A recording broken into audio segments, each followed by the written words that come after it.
What is up, Earthnoids and Spacenoids? I am just a simple new type, and in this episode, we're returning to the Greps conflict and the manga Mobile Suit Gundam Zeta Define. Last time, Camille and Ford were reunited. Chartro breaks Kai out of jail, and on the outside of Kilamanjaro, Operation Ktorm is about to kick off. This time, the battle at Kilamanjaro begins. Quattro searches for Jamatov. Camille fails at preventing Ford from fighting in the Gundam, and Jared pilots the Bjarlint. So let's get into this. Amado and his team has taken out all the turrets and surveillance systems. Their next target is the weapons deployment gates, because of the situation with the mobile suits. Amado and the airborne forces were able to sweep in with ease. The ground forces move in. Jared requests assistance from nearby bases, but it seems the comms to the outside world have been cut off. Moir tells Jared about Kai's infiltration and how he already escaped. They have to assume that all intel regarding critical infrastructure has been leaked, which is how they were able to hit the base with a precision attack. Jared wants to launch in the experimental Bjarlint. He leaves Warrant Officer Karen in charge, who looks like she is going to collapse under the weight of all that power. Above them in low Earth orbit is the Argama. They are waiting for the ground forces to make moves so they could use the secret weapon. Titan's mobile suits are finally able to assist. An Ashimar team comes in and attacks. Following them is Gates Kappa and Rosamia. Kuraba mobile suits start falling. Hayato informs Amado of the new type mobile suits. The Zeon girls handle the Ashimars while Amado focuses on the Gaplants. One of the pilots has most likely been cyber-enhanced. Jamatov Hyman asks Space Commander Colonel Ernesti what the hell is going on. He informs him of the system malfunction. Moir comes into Jamatov's room and informs him and Ernesti of the mole tampering with the system. The colonel gets his men on it. Quattro is still looking for Jamatov. Amado remembers Quattro telling him that the support unit is the problem when dealing with the Gaplants, not their leader. Rosami can sense Amado and knows it is similar to what she felt at Kuwamba base. She goes ahead without gates. Amado's Zeroshiki barely dodges the Gaplant. The Aldumla launches the Zeroshiki and grounds Zeta. It is piloted by Beltorchica and Tiana, one of the Zeon girls. Titan's engineers look at all the damage done by Kai and his team. They glued everything together so they will have to cut out and replace the entire unit. They touch down and land at a hidden spot within Kilamanjaro for Quattro and Camille to find. Kai and his team are making an escape when they run into Jamatov and Moir heading to the bunkers and the foundation of the base. Jared is yelling at the technician because the Bjarlint doesn't have any hands. Moir calls for him. She tells him to look for a service dock. They find a dock called the Backyard, but it has to be opened manually. Warrant Officer Karen goes in to check it out. Kai and his team find a dock of their own to find Beltorchica. At the Backyard, Karen gets things up and running. The Titans start moving all operation to the Backyard. Mobile suits begin prepping. As Camille and Four make it outside, it begins snowing. Amado gets some distance between his Zeroshiki and the Gaplant. Gates locks on and fires at Amado, but he dodges. Amado is holding his beam rifle backwards. He fires and takes down Gates Kappa. Rosamia doesn't get a signal from Gates and begins raging. Amado focuses his attention on her. He knows that the only way that he can win is to force the Gaplant into mobile suit form. Amado is out of time, however. He fires a flare. They have to stop attacking for 90 seconds while the team and the base can make their escape. Everyone gets on board the Dodai Kais that came with Beltorchica and Tiana. Kai went back and Camille still hasn't made it. They are out of time. Beltorchica takes off without Kai. Rekko wants to wait, but the attack is going to resume again soon. Namikar wants Ford to deploy in the Psycho Gundam, but they can't seem to find her on the base. Camille tells Ford that Zeta should be on the other side of this ridge. Hearing the word Zeta triggers Ford again. She asks where they are going. Camille says to get her memories back, but she doesn't remember anything that transpired in Hong Kong. He realizes that Ford's memories have been tampered with, and that she is sick. The Titans notice that the Ayug and Kuraba have stopped their attack.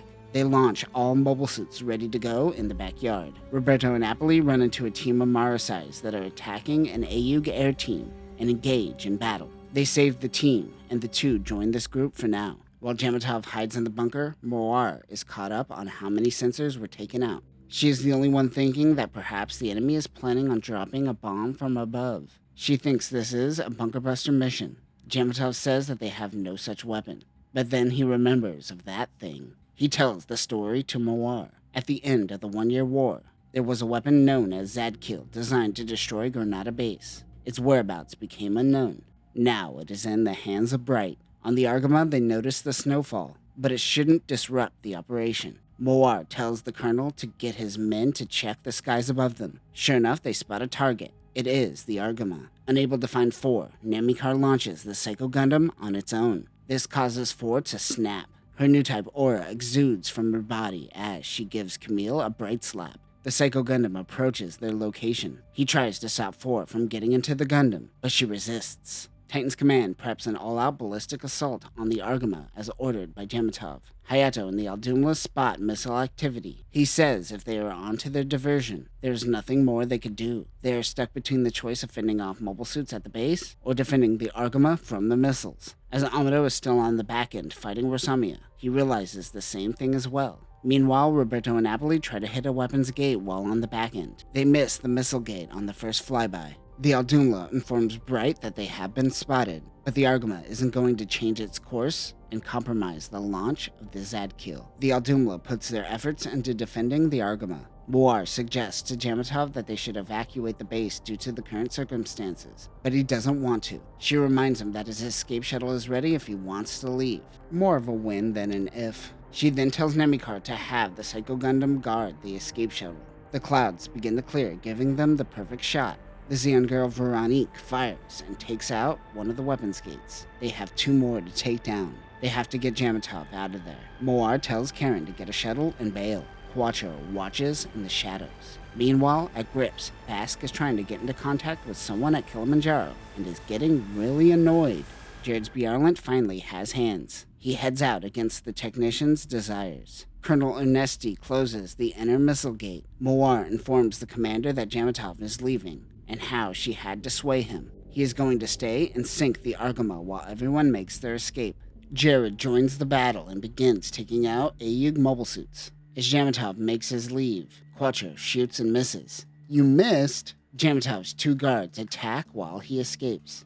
And backflip, and dodge, and gut punch, then donkey punch, and they're out. He fires at Jamatov, whose elevator door closes. His shuttle takes off, but not before teasing the red comet. Quattro is disappointed in himself. Yeah, me too, man. That is when Amarasai bashes through the building. It is Kai here to save him. Neither of them need Rekuo when they have each other. Amado realizes Camille wasn't able to stop 4. She fires a barrage of laser cannons. Amado reminds his team that beam weapons are useless on the Psycho Gundam. Jared is amazed by the power of the mobile fortress. Camille finally gets into Ground Zeta. The full-armor ground-type Zeta Gundam is created by Edward Raven, former assistant to Tim Ray. This takes on battle data from the Rick Diaz and Zero Shiki, and observational data from the Psycho Gundam, as it is designed to withstand attacks from the Psycho Gundam. This is done with the help of its new eye field, along with reinforced armor. However, the eye field isn't the most reliable and can only be used 2 or 3 times.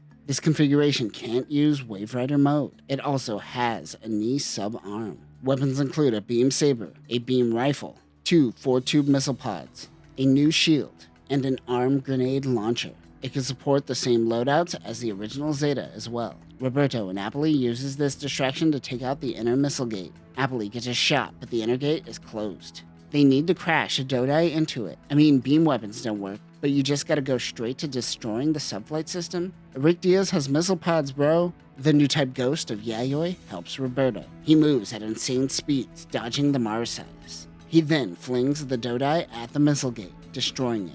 Napoli goes to pick up Roberto when his Rick Diaz explodes, killing him. He and Yayoi can now get as drunk as they like, swimming in that kita. It was Jared in the Bjarlant. Napoli is mad that his best buddy was just killed. Also in the anime, Roberto was killed at Kennedy, protecting the gang as they went back up into space. The Aldumla gets word that Roberto was shot down. Chaos ensues. The Aldumla crew focuses on the last missile gate. Quattro tells Kai to take him to the Zero Shiki, but he will get shot down instantly in the Marasai, so he decides to go on foot. Jared spots Camille and fires, but he uses his eye field to block the attack. Jared tries to fire its megaparticle cannons, but his half-built mobile suit malfunctions. Camille gets a hit on the Bjarlant. He fires a missile barrage on the Psycho Gundam. This causes 4 to transform into mobile suit mode. The Psycho Gundam's leg is malfunctioning. Camille lobbies more missiles at the leg, causing the Psycho Gundam to fall. He tries to snap 4 out of it. She isn't responding, so Namikar increases 4's Psycho Waves. Camille calls out to 4 as she writhes in pain. And that will do it for this episode. The Battle of Kilamanjaro has more layers than what we saw in the anime, which focused on Camille and 4 mainly. Roberto's death hits harder in the manga because it is so unexpected, though not as heroic as the anime. Next time, 4 and Camille will have a new type conversation before, well, you know, Camille will protect the Argama, while Bright finally launches the Zed kill. But that will do it for now, new types. Remember to use your ballistic weapons before throwing your dodais away. Peace.